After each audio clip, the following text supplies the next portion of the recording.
Maraming tambak ng basura dito sa mahabaan ng A. Bonifacio dito sa Maynilad.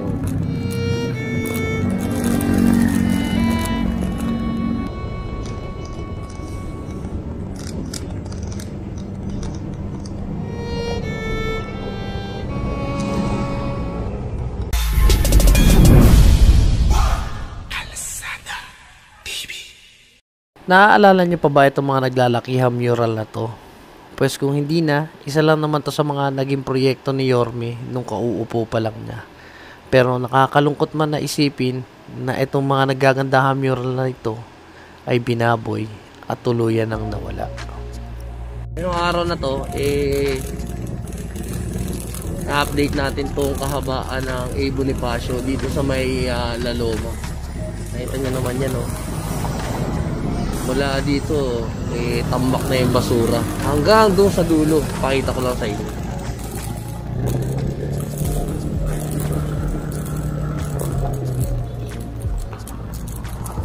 Ayan, nakita nyo. Maraming tambak ng basura sa mahabaan ng A. Bonifacio dito sa Maynilad.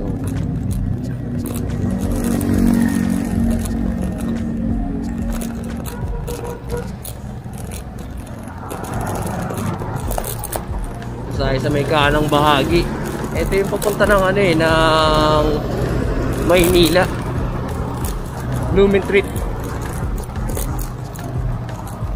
Dito na tinatapon lahat yung mga basura dito. Diba, binabayad tapos yan dito tinatapon hanggang doon yan sa dulo. Halo-halo, may mga bulok na prutas.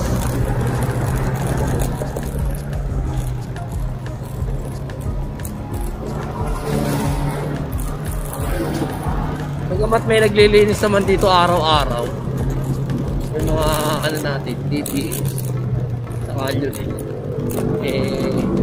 gabi-gabi naman may mga nagtatambak.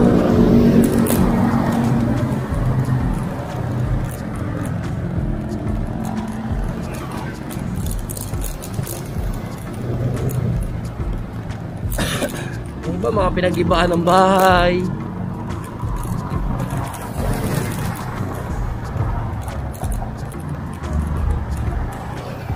Sopa,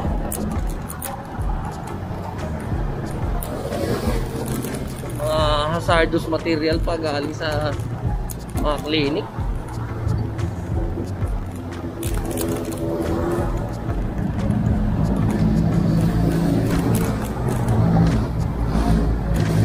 Dito may sa unahan natin para may bahay pa eh.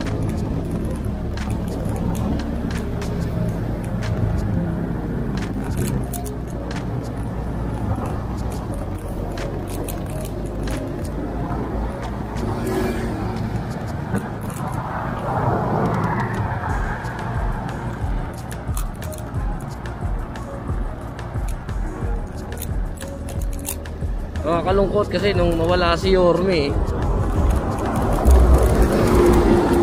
naging ganito na itsura. Pero kung maaalala nyo dun sa unang vlog natin, nung pagkaupo ni Yorme, naaalala nyo itong yung mga yan, yung mga mural na yan. Ito yung unang project na nagawa dito eh. Ito yung pagpipintura na ito. Illegal parking na truck, ayan, dami na.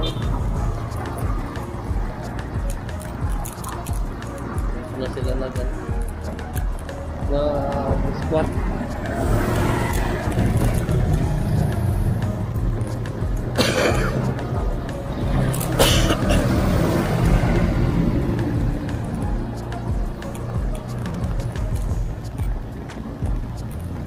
May mga sasakyan pang sunod.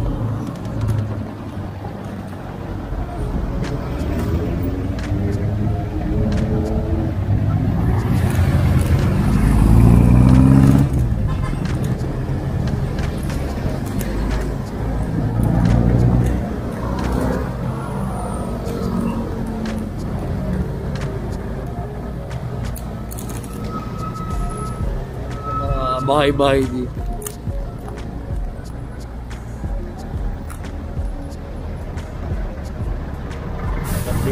natin yung blooming tree.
Bike lane dito, hindi na madaanan. Ginawa ng terminal ng mga tricycle eh.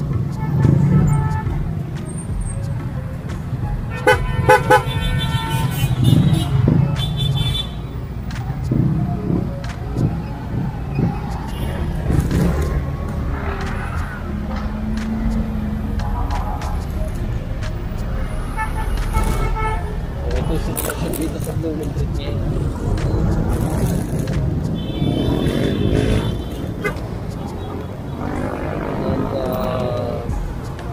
Hindi yung traffic.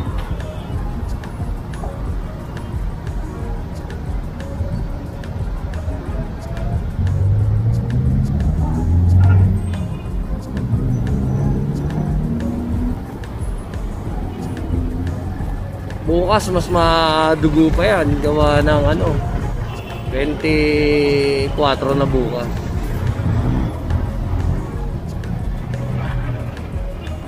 Nakalatag na naman sila sa kalsada.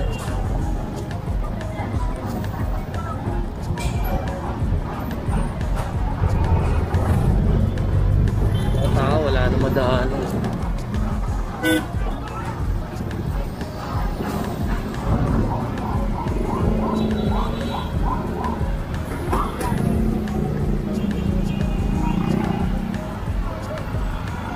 Marami nga nagsabi na viewers natin na OFW, balik dugyot na naman yung Maynila.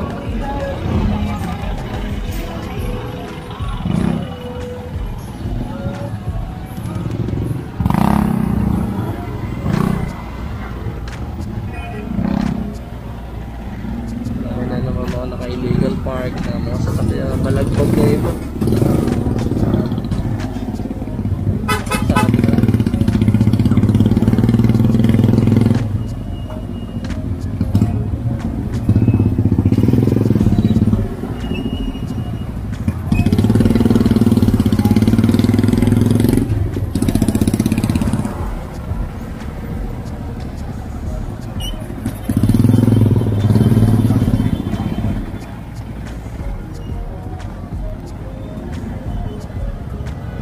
Naman pa yung nagtitinda eh. Sakop na rin yung kalsada eh.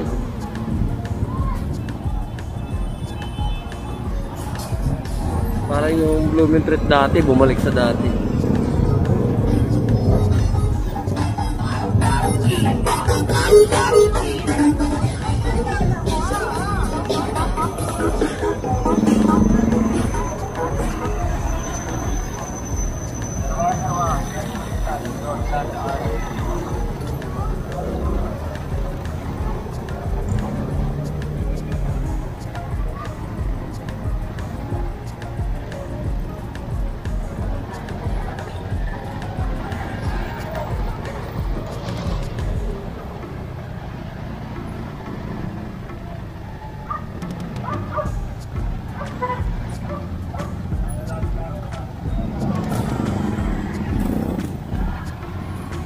Kung may maliit lang sana tayong camera, mas maganda sana. Pwede tayo makapaglakad-lakad. Kaya lang, cellphone tong gamit natin.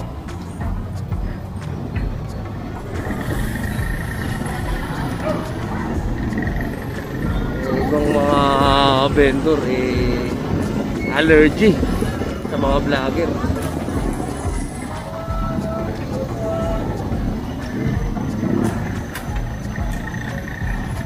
Ito na yung LRT station. Ganun din sa kabilang side Pinestuhan na rin nila ng mga palinda.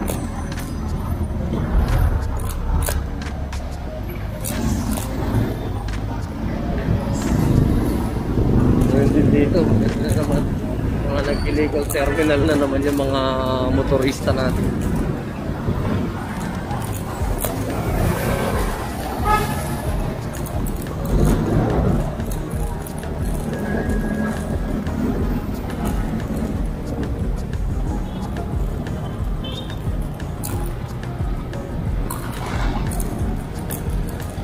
Lupit na natin yung cellphone natin at umulan na.